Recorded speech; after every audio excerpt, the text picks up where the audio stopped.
What's going on, everybody? Dylan here with Espresso Outlet, and today in front of us we have the new hand grinder by Turin. This is the Turin H40 version 2, and today we are going to be taking a look at how you zero out the grinder, and it's super simple, but I'm going to show you the steps right now. So all it's going to take is what you see here and this little piece that also comes with the hand grinder.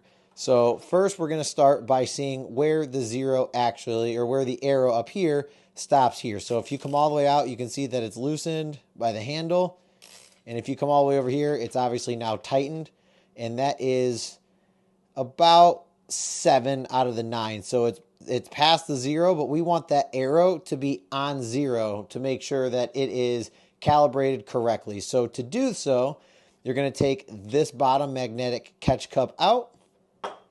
And you're going to see this little tiny hex screw inside of here, which is where this is going to come in handy. So what we're going to do is you're going to hold this part down right here so it doesn't come undone. And then you're going to put this inside here and you're going to loosen it up.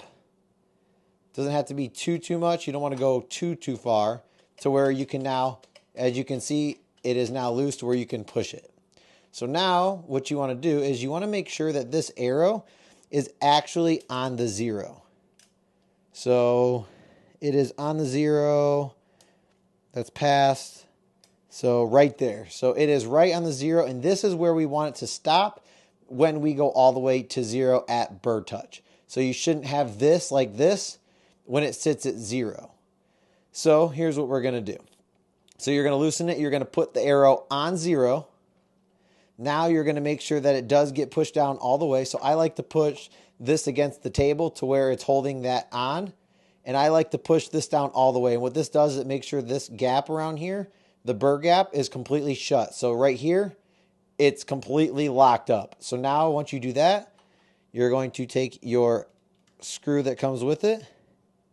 You're going to go clockwise until it's completely tied down like so. So now you should not be able to move it at all. So as you can see, it does not budge. And it's as close as possible around the edge here where the coffee comes out of. So now when you're at 0, so let's loosen it past 0. So see how it's loosened. And now when you go and stop, it's locked in at 0. So it's loose. Go as far as you can, locks in at 0. It will no longer go all the way to the 9 anymore. It always burr touches at 0. So loosen it up, tighten it, 0. Doesn't go any farther, and that's how you calibrate the 0 point on the all-new Turin H40 version 2. Thank you guys so much for watching. Peace.